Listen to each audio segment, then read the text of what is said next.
इंतजाम किए गए हैं और खुद वजीर आजम 11:15 बजे चेन्नई पहुंच गए थे, वहां से सीधा महाबलीपुरम चले गए, जहां पर वो शी जिनपिंग का खुद इस्तकबाल करेंगे। तो आप ये अंदाजा लगा सकते हैं तो कितना अहम है ये वजीर आजम के लिए, हुकूमत के लिए। इस पर बात करने के लिए मेरे साथ खास मेहमान जुड़ गए, इनका तारुफ मैं आपसे कराना चाहूंगी।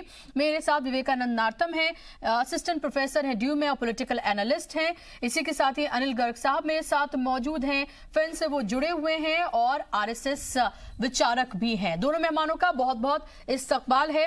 शुरुआत अनिल जी मैं आपसे करना चाहूंगी, इस मुलाकात को किस तरह से देखा जाए? मुलाकात पहले भी हुई है और ये मुलाकात फिर से होने वाली है। ये मुलाकात इसलिए पहले से अलग है कि 370 और 35 से अभी हटा है और पाकिस्तान से चाइना के रिश्ते भी सबको पता है। देखिए, मुलाकात का समय स्थान अपने आप में बहुत कुछ कहता है। ये मुलाकात महाबलीपुरम हो रही है। महाबलीपुरम का चाइना से बहुत पुराना रिश्ता है और रिश्ता बहुत बहुत सुखद एहसासों के साथ है। वहाँ के राजा जब अपना पल्लवों का जब राज चलता था तो वहाँ का सीधा कनेक्शन वहाँ से चीन के साम्राज्य से था। इवनली चीन के वहाँ के राजकुमार, तृतीय राजकुमार वहाँ बुद्धिस्ट के रूप में गए और 28वें बौद्धित्व के रूप में वहाँ पे उन्होंने बहुत ख्याति प्राप्त की। तो ये जो स्थान चुना गया है, ये चुना इसलिए गया है कि दोनों के बीच क्या क्या अच्छा हो सकता है, दोनों मिलकर पूरे देश के, अपने देशों के लिए और पूरे विश्व के लिए क्या अच्छा कर सकते हैं, उन सब बातों के लिए स्थान को चुना गया है। इसलिए यहाँ पे कोई कंट्राडिक्टरी बात नहीं होगी। यहाँ पे जो बात होगी वो दोनों देशों के हितों की होगी, दोनों देशों के व्यापार की होगी, दोनों देशों की सुरक्षा की होगी और दोनों देश मिलकर क्या और पूरे विश्व में अच्छा कर सकते हैं, इस पर बातचीत होगी। और ये पहले आप ये देख रहे हैं कि कश्मीर पे मना कर दिया गया है, बातचीत नहीं होगी, पाकिस्तान पर कोई बातचीत नहीं होगी, यानी कि कोई भी कंट्रोवर्शियल टॉपिक या फिर जिसमें दोनों की हो सकता है अलग अलग राय हो, उस पर पहले से बातचीत नहीं होगी। तो ये साफ समझा जाए कि सबसे ज्यादा अगर किस चीज पर बात होने जा रही है वो है सरमायाकारी यानी कि बिजनेस। जी, मैंने शुरू में ये बात आपसे कही कि ये स्थान भी शायद उसलिए ही चुना गया है क्योंकि इसमें जो हमारे कंट्रोवर्शियल इश्यूज हैं वो सीमा विवाद को लेके और या कश्मीर के इशू को लेके, बाकी इशू को लेके किसी पे हमारा ज्यादा कंट्रोवर्शियल है नहीं। सिर्फ एक सीमा विवाद को छोटा सा इशू है, लेकिन एक इशू के रहते हुए इतने सारे जो इशू हैं उनको छोड़ दिया जाए, ये कोई समझदारी नहीं। और दोनों देश के सरमायादार इस बात को बहुत अच्छे से समझते हैं, एक दूसरे की जरूरत को समझते हैं और उसी जरूरत को बात समझते हो आज वो इसी विषय पे मेरे ख्याल से बातचीत करेंगे और करनी भी चाहिए। विवेकानंद जी, थोड़ी देर बाद ही वजीर आजम नरेंद्र मोदी महाबलीपुरम में शी जिनपिंग का इस्तकबाल करेंगे। हमने देखा एयरपोर्ट पर भी उनका शानदार इस्तकबाल किया गया। ये समझा जा सकता है कि कितना जरूरी है ये रिश्ते और ज्यादा मजबूत होना। मेरा आपसे सवाल ये है कि इन रिश्तों को किस तरह से देखा जाए ऐसे वक्त में जब अभी कश्मीर से 370-35 से हटा है और लगातार हमने ये देखा कि हर मौके पर पाकिस्तान के साथ चीन खड़ा रहा, लेकिन यहां आने से चंद रोज पहले हमने देखा कि कश्मीर पर उसने अपनी थोड़ी सी स्ट्रेटजी जरूर बदली। शुक्रिया बुशरा जी, आपने मुझे बुलाया और आपने अहम सवाल उठाया है। आप देखेंगे कि ये दूसरी शिखर वार्ता है दो विश्व के महत्वपूर्ण लीडरानों में। पहली थी वुहान में हुई, चाइना की सिटी जो है, और ये दूसरी जो है महाबलीपुरम में हो रही है। इसके पहले भी प्राइम मिनिस्टर नरेंद्र मोदी साहब ने प्रेसिडेंट शी जिनपिंग साहब को बुलाया था और वो अहमदाबाद में मिले थे। जैसे कि अभी गर्ग साहब कह रहे थे कि इसके ऐतिहासिक कारण भी है। मैं इसके 2-3 प्रमुख कारणों में देखता हूँ। एक है ऐतिहासिक, दूसरा मैं व्यापारिक कारण जैसे आप भी बात कर रही थी, और तीसरा मैं सामरिक कारण भी वैसे मैं मानता हूँ। ऐतिहासिक कारण जैसे अभी गर्ग साहब कह रहे थे कि मामल्लापुरम भी जिसे कहते हैं कि महाबलीपुरम और चाइना के बीच में एक व्यापारी संबंध हुआ करते थे, वो 1600 साल तक के वो संबंध रहे हैं। अब और भारत और चीन दोनों भी पुरानी सभ्यताएं हैं और इन सभ्यताओं को पुनः उजागर करना और जो भी विवादास्पद इश्यूज है दोनों राष्ट्रों के बीच में, उनको कैसे पुरानी सभ्यताओं को, पुरानी यादों को उजागर करते हुए जो भी सीमाओं के प्रश्न है, व्यापारिक संबंध है और जो भी सामरिक, जो भी विवादास्पद जो भी इश्यूज है दो राष्ट्रों के बीच में, तो साथ में आकर के पुरानी चीजों को उजागर करते हुए कैसे रिजॉल्व किया जा सकता है, इस चीज के बारे में बात की जा सकती है। दूसरी जो मैं बात कर रहा था व्यापारिक जो बात है जी, भारत और चीन, भारत चाइना का 7वां बड़ा व्यापारिक राष्ट्र है। चाइना और भारत के बीच में तकरीबन 6 लाख करोड़ का व्यापार चलता है। और वो भारत के लिए भी चाइना महत्वपूर्ण है और चाइना के लिए भारत बहुत ही ज्यादा महत्वपूर्ण है, क्योंकि चाइना की भारत एक बहुत बड़ी बाजार है, बहुत बड़ा बाजार है। आप देखेंगे कि अमेरिका और चाइना के बीच में जो ट्रेड वॉर चल रहा है, ऐसे हालातों में चाइना को अपने व्यापारिक और आर्थिक विकास के लिए भारत की बहुत बड़ी आवश्यकता है।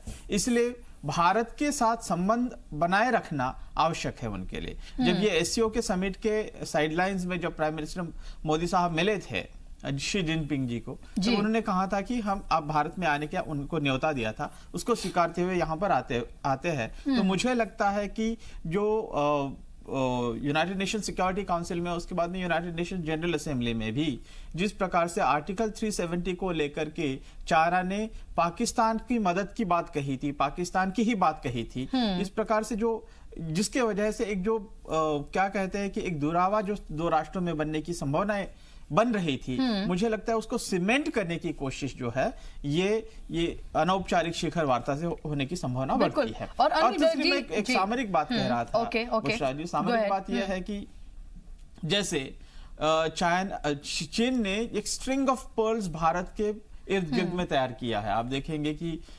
मलेशिया से लेकर, मलेशिया नहीं लेकिन श्रीलंका, नेपाल, बांग्लादेश, पाकिस्तान, ये जो भी बॉर्डरिंग स्टेट्स है, इन स्टेट्स में जिस प्रकार से इन्वेस्टमेंट करके भारत को घेरने की उन्होंने कोशिश की है, उसको काउंटर करने के लिए हमने भी क्वाड तैयार किया है। हमने ऑस्ट्रेलिया है, उसमें जापान है, अमेरिका है और फिर भारत, ये जो क्वाड है उसको, तो ये एक सामरिक तौर पर जिस प्रकार से फ्रिक्शंस बनता जा रहा है, इसको भी एक रिजॉल्व करके कैसे एक समिट बनाया जाए दोनों राष्ट्रों के बीच में, मुझे लगता है ये इसलिए ये जो, और इसका एक अंतिम में बात कह दूं, जो स्थानीय मुद्दा भी है। जब हमारे होम मिनिस्टर अमित शाह साहब ने जब कहा था कि हिंदी एक लिंक लैंग्वेज बन सकती है, इस चीज को लेकर के जिस प्रकार से विवाद खड़ा हुआ कि उत्तर भारतीय लोगों की भाषाओं को किस प्रकार से थोपने का एक प्रयास किया जा रहा है, मुझे लगता है कि ये साउथ सिटी को चुनते हुए जिस प्रकार से वहां पर समिट ऑर्गेनाइज की गई है, इसका एक ये भी कारण है कि कश्मीर से लेकर कन्याकुमारी तक भारत एक है और सभी के विकास की, सभी के कल्याण की बात हम करते हैं। ये भी एक मैसेज मुझे लगता है स्थानिक तौर पर दिया जा रहा है। ठीक है, क्या आपको नहीं लगता अनिल गर्ग साहब, जब हमारे रिश्ते इतने मजबूत हो रहे हैं और लगातार हम ये देख रहे हैं कि वजीर आजम भी कई बार चाइना जा चुके हैं, फिर से उनका प्रोग्राम है, अभी शी जिनपिंग आए हैं यहाँ पर, तो जो एक सीमा विवाद है जिसको हम लगातार ये देखते हैं कि जब वो मैप वो दिखाता है हिंदुस्तान का, तो उसमें अरुणाचल प्रदेश नहीं चाइना दिखाता है। ये हमेशा उसकी एक तरह से एक शरारत जो है वो हमेशा देखने को मिली है। तो आपको नहीं लगता कि इन मुद्दों पर ही बात होनी चाहिए? क्योंकि हम ये देखते हैं कि बिजनेस अगर के तौर पर हम ये देखें तो जितना फायदा चाइना को हिंदुस्तान से है, उतना हिंदुस्तान को चाइना से नहीं है। ये सब वाकिफ है। बिल्कुल सही कहा आपने। देखिए, दो बातें मैंने अभी शुरू में कह रहा था, उन बातों को ध्यान में रखते हुए आगे बात को बढ़ाता हूं। एक बात जो अभी मेरे साथी कह रहे थे कि सामरिक दृष्टि से भी महाबलीपुरम क्यों रखा गया है, स्थान इसलिए चुना गया कि महाबलीपुरम शायद ग्रेट बैरियर के पर्यायवाची शब्द से बना है और ग्रेट जो पल्लव राजा थे वो ग्रेट बैरियर माने जाते थे, इसलिए स्थान का नाम महाबलीपुरम पड़ा। और वो इतने शक्तिशाली थे कि उस समय जो चीन के शासक थे उन्होंने उनसे मदद मांगी थी तिब्बत और अरब शासकों से अपने आप को बचाने के लिए, और उनको अपने दक्षिण चीन का जनरल भी नियुक्त किया था और अपनी तरफ से ऑफर लेके आए थे। यानी ये दिखाने की कोशिश की है भारत ने कि भारत आज भी महाबलीपुरम जो है वो भारत का हिस्सा है और आज भी हम उतने ही ताकतवर हैं जितने पहले थे। ये तो हो गई बात सामरिक की। दूसरी बात आपने बात की व्यापारिक और सीमा विवाद की। देखिए, आज हम बात पे जो मीटिंग है वो किस बात पे करने आए हैं? आज हम अपने सीमा विवाद सुलझाने के लिए बैठक नहीं करने गए हैं, वो अपनी जगह है, क्योंकि आपको मालूम होगा ये इनफॉर्मल बैठक है, इसके लिए कोई एजेंडा तय नहीं किया गया है। इसके लिए जो आज वक्त की जरूरत है उस पर हम बात करेंगे। वक्त की पहली जरूरत क्या है? क्या सीमा विवाद इतनी बड़ी बात है कि हम हमेशा उसी पे बात करें और बाकी सारी चीज छोड़ दें? नहीं, या अगर आप ये कहते हैं कि राष्ट्रीय सुरक्षा हमारे लिए सब सर्वोपरि है और सबसे ऊपर है, तो उसमें फिर सीमा विवाद तो जाहिर सी बात है मोस्ट इंपॉर्टेंट ही हुआ हमारे लिए। मैंने ये नहीं कहा सीमा विवाद पे हम अपने पक्ष से पीछे हट जा रहे हैं, नहीं, ऐसा नहीं है। जब डोकलाम हुआ, चाहे वो 73 दिन चला, हम 1 इंच भी पीछे नहीं हटे, चाइना को पीछे हटना पड़ा। चाहे वो पीओके का इशू हो या लद्दाख का इशू हो, हम आधा इंच भी पीछे नहीं हट रहे। लेकिन मेरा ये कहना है कि सिर्फ जब भी मिले इसी पे बात हो और कोई बात ना हो, ये ठीक नहीं है। कूटनीति के साथ आपकी कुछ रणनीति भी होनी चाहिए। आपको और भी क्षेत्र हैं जिसपे आपको काम करना है। इस समय जो पूरे विश्व की हालत है, उसमें व्यापार में चाइना और भारत दोनों एक दूसरे के साथ पूरा सहयोग कर सकते हैं और शायद दोनों को एक दूसरे की जरूरत है और उस जरूरत को चाइना भी समझता है और भारत भी समझता है। बिल्कुल, लेकिन हम ये कहते हैं कि अब कश्मीर पे बात नहीं होगी बल्कि पीओके पे बात होगी, और जब हम पीओके की बात करते हैं तो हम चाइना को दरकिनार नहीं कर सकते हैं, क्योंकि चाइना का जिस तरह का पीओके में इन्वेस्टमेंट है, जिस तरह का इकोनॉमिक कॉरिडोर वहां पर बना रहा है, अगर जब हम बात करेंगे कि हमें पीओके लेना है तो हमें ये नहीं भूलना चाहिए कि हमें पाकिस्तान के साथ साथ चाइना को भी हैंडल करना होगा। मैंने अभी कहा जब बात हम सरहद की करेंगे, सीमा विवाद की करेंगे, तब ये सारी बातें करेंगे। लेकिन ये जरूरी नहीं जब भी मिलेंगे हम सीमा विवाद पे बात शुरू करेंगे और सीमा विवाद पे ही बात खत्म करेंगे। क्योंकि बात चाइना से इसलिए हमें सूट नहीं कर रही है। नहीं, ऐसा नहीं है। ये बात अगर किसी और मुल्क से होती तो शायद हम उस पर सबसे पहले बात कर रहे होते। नहीं, ऐसा नहीं है। मैं आपसे दोबारा कहना चाहता हूँ, जब दोबारा सीमा पे बात होगी, चाहे चाइना से हो चाहे दुनिया के किसी मुल्क से हो, भारत अपने स्टैंड से 1 इंच भी पीछे नहीं हटेगा। लेकिन मैं ये कह रहा हूँ कि जब बात सीमा पे हो ही नहीं रही, सीमा विवाद की, वो अपनी जगह है, लेकिन उस पर बात नहीं होती, जरूरी नहीं हम हर बात नहीं, लेकिन एक ऐसी सरकार जो ये कहती है कि राष्ट्रीय सुरक्षा से ऊपर हमारे लिए कुछ नहीं है। नहीं बुशरा जी, मैं कह रहा हूँ ये पूरी बातचीत में व्यापार की बातचीत करते हुए राष्ट्रीय सुरक्षा से समझौता कहाँ हो रहा है? ठीक है, विवेकानंद जी, मैं यहाँ पर जो ऐड करना चाह रहा हूँ कि भारत और चाइना के बीच में जो बॉर्डर स्क्रिमिश जिसे कहते हैं इंग्लिश में, बॉर्डर पे जो भी स्कफल होती है, वो 1967 में हुई। उसके बाद में कोई स्क्रिमिश नहीं हुई है। 52 साल हो चुके हैं। छोटी मोटी घटनाएं होती रहती है। नहीं, काफी बड़ी बड़ी घटनाएं। उसके बाद में डोकलाम जो हुआ था, डोकलाम में हम वहां पर देखिए, झंडे लगाए गए हैं, हम वहां पर बिल्कुल खड़े थे और बिल्कुल जबरदस्त तरीके से हम डटे रहे। अल्टीमेटली चाइना को मानना पड़ा कि भारत का वहां पर जो इंटरेस्ट है उसको दिखाया नहीं जाता है। अब जो है, मुझे लगता है, जहां तक मेरी समझ जाती है, मैंने जहां तक टैप रखा है इन चीजों को, यहाँ पर डोकलाम का इशू जो है अभी भूटान के माध्यम से डिस्कशंस हो रहे हैं, वो रिजॉल्व होने के मार्ग पे है। दूसरी बात, इंटरनेशनल पॉलिटिक्स में आप कभी भी ऐसे कोई कदम नहीं उठाते ताकि आपके इंटरेस्ट को क्या कहे कि हम इंटरेस्ट को आप वो हर्ट कर सकते हैं। आप you don't want to hurt your own interest. आपके खुद के इंटरेस्ट को आप हर्ट करने के लिए कोई कोशिश नहीं करेंगे।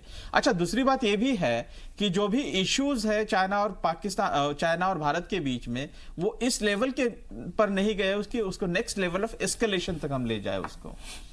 On the other hand, Pakistan और भारत का ये जो इश्यूज है, बॉर्डर इश्यूज, वो बहुत ही एस्केलेटिंग लेवल पे है। 1965 में, उसके बाद में आप कॉन्स्टेंटली 1999 में ये जो बड़ी बातें हैं और रेगुलरली इस प्रकार की घटनाएं होती हुई है। हमारे सोल्जर्स के सिर काट करके वो हमारे बॉर्डर्स में हमको भेजते रहे हैं। तो हम इस प्रकार की चीजों को ये नहीं मतलब ज्यादा समय तक टॉलरेट नहीं कर सकते हैं। ये हमें समझना पड़ेगा। लेकिन हमें और नेशनल इंटरेस्ट में देखिए, एक दक्षिण की सुपर पावर है, एक पूर्व की सुपर पावर है, दोनों हिमालय पे आकर मिलते हैं जी। आपको लगता है कि ये 2 सुपर पावर जो हैं अलग अलग अपने प्रांत की अगर एक साथ मिलती हैं तो जाहिर सी बात है वो दुनिया की किसी भी ताकत को टक्कर दे सकती हैं? देखिए इस बात को लेकर के जब ये जो बात चल रही है, तो वो जो कहते हैं ना, कुछ कदम आप चलो कुछ कदम हम चलते हैं, और उसके लिए जब स्ट्रांग गवर्नमेंट्स होती है, स्ट्रांग लीडर्स होते हैं जिनका जबरदस्त इच्छा शक्ति है, ऐसे ही लीडर्स कर सकते हैं। आप देखेंगे कि बहुत ही कम समय में, पहले तो वडोदरा गुजरात में, उसके बाद में वडोदरा में भी वो अपने शहर में ले गए थे वे।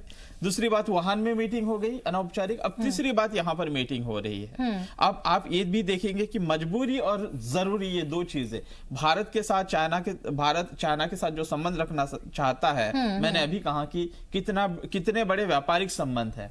जब आप देखिए ट्रेड डेफिसिट जो भारत और पाकिस्तान के बीच, चाइना के बीच में है, वो तकरीबन $2 बिलियन का है। हाँ, 4.5 मतलब 4.5 लाख करोड़ का जो ट्रेड डिफिसिट, मतलब उतना नुकसान हम सह रहे हैं। इसका मतलब क्या है कि हमारे व्यापार का चाइना के लिए बहुत ज्यादा महत्व है।